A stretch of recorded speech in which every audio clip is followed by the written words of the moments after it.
Hi, I'm Marti Jameson, and this is my garden on August 2nd, 2016 in Westchester, PA. I'm standing next to my big standard lantana that I've been growing for about 18 years. My friend Bonnie got me interested in standardizing lantana and overwintering them. When she gave me this one in the fall, she had started it from a market pack plant and was planning to just let it die over the winter, and I brought it in and I've been caring for it since. 2 winters ago it lost most of its big branches, so I had to create this head off of just the one branch that was left. It had a hard winter. So I'm going to walk you through my garden. This is the first video I've taken since we've moved here to Westchester. Thank you, John, for your introductory help. And this is a warts and all video. I didn't manicure my garden to get it ready for the video. I just decided this morning I was going to take it. Right now, here's my little raised bed that I'm pretty happy with. I have this purple heart plant. I like to do some variety as far as leaf color. So I have this purple heart blooming nicely in there. And we recently got rid of the pond that was here when we moved in and just put this pot in for a water feature. My daughter painted that fish, which is spitting water, and the purple leaf canna with the orange flowers is blooming nicely right now. Son Zach made me this directional sign so I would know how far my kids were from the garden, so I just recently hung it on the stump that my neighbor gave me that he found, and I thought it was really interesting.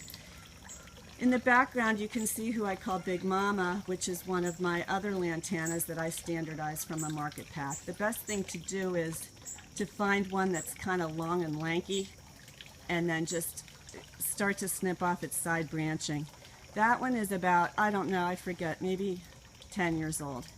And you can see in the background my bougainvillea, the variegated bougainvillea hanging there. I just figured out I've been overwatering it and giving it the wrong type of fertilizer, so I need to get a fertilizer with a lot less nitrogen and try to get it to bloom before the season's over. I have an unsightly tomato plant here that I'm not real happy about, but my husband likes tomatoes and so do I, so we're just going to leave it there for now. It's not really making my garden look too great. I love the purple shield. I like the contrast. And then I got that white flowered lantana at the end of last season for $5 because the nursery man figured nobody in their right mind would be overwintering a lantana by then, but I did, so that's that. My Duranta purple shield, I did not start from a baby. I bought it as a little tree. I've been overwintering it for about 3 or 4 years, and it's got a lot of flowers now, so I'm pretty happy with it. There's my sedum that will be blooming shortly, and some vinca down there. I got that sort of gray leaf sage at Produce Junction last year, and it has some pink flowers. It's not blooming too much right now. And I have a volunteer butterfly bush right there. Now, over here, I just started to standardize this leadwort. I bought it as a tiny little plant. I was at a nursery and someone said that they were at a wedding and there were all these standardized leadworts. I thought that was interesting. So I'm giving that a try, pinching back its branches, and I've got it tied to a bamboo plant to try to keep it upright. What I've been doing this year is putting a cross piece of bamboo and taping it on there to try to keep them a little bit more upright than I used to. All right, I'm going to bring you back, or forward as it were, to the side garden. Here's my side yard. I have another of the sage plants, and it's got a few blooms on it. And that's an Ixora. I also got that at Produce Junction. And it really has nice flowers on it. They get real puffy and full. But I've had it in this alley, so it's not really been getting as much sun as it probably liked. However, it still seems to be pretty happy now. I know a lot of people think hosta are boring, but they do get beautiful flowers, and these are going to be flowering soon. Some of them have already flowered. This used to be completely liriope, and I pulled a lot of it out last fall to put bulbs in.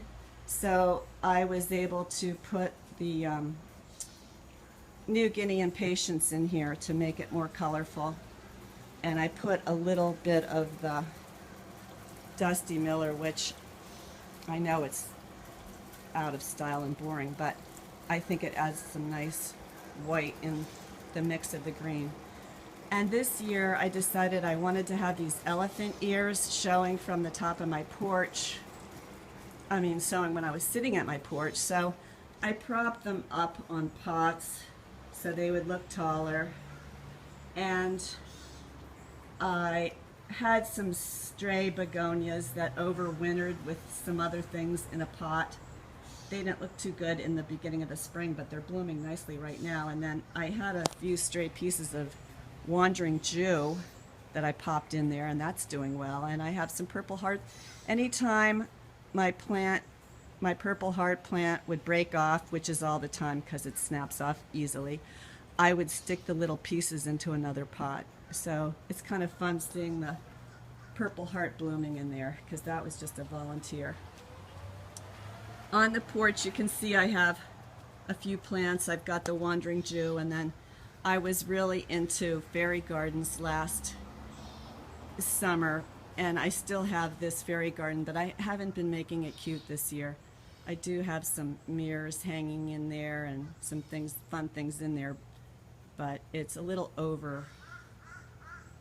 bit overgrown with certain things. The pyracantha I was getting sick of because I couldn't get down the sidewalk, so I just hacked it back mercilessly, and hopefully my husband will shape it up sometime. It looks like Cassie left the hose out, so there it is. That lantana I've been growing, this is its second full year, so it's 2 years old now. It's going through an awkward teenage stage. I haven't been trimming it back because I wanted to enjoy the flowers, so some of the, here goes the Federal Express truck. Some of the branches are being held up by the green garden twine right now because they're really too long. And more New Guinea impatiens. I really love the orange and purple in the front because I don't want to go too feminine, so I don't want to do too much pink in the front. So I've got the purple shield and some purple petunias with the sun patience, and there's some white vinca. I really like this lantana. I started standardizing about, I don't know, 5-6 years ago, and I like the variegated leaves giving interest before it blooms. It's been blooming its heart out all summer, however. Now, I love variegated leaves because it gives you a break from the green. So this Dipladina, my friend Bonnie, who started me standardizing plants, gave me in the beginning of the season. And it's blooming nicely now. I'm really happy with it. There is a deciduous azalea there which needs to be shaped up, and I just let kind of straggle around. But it has pretty orange flowers in the spring. Lots of volunteer black-eyed Susans, and there's another Mandevilla that isn't blooming as nicely as I want it to. I think I've been sort of lazy with fertilizing. I've been fertilizing, but I haven't been measuring or doing anything legit like that. Also have a volunteer grape tomato in there that doesn't look good, but it has tomatoes on it, so I'm leaving it there. And then 2 more propped up elephant ear things that look like bugs are hitting them. And again, I have been sticking Purple Heart just in there, not even rooting it, just making a little hole in the dirt and sticking it in. So it's really going crazy. I was kind of bored with the view back there, so I put my son. And that's pretty much the yard for 2016, August 2nd. Thanks for watching.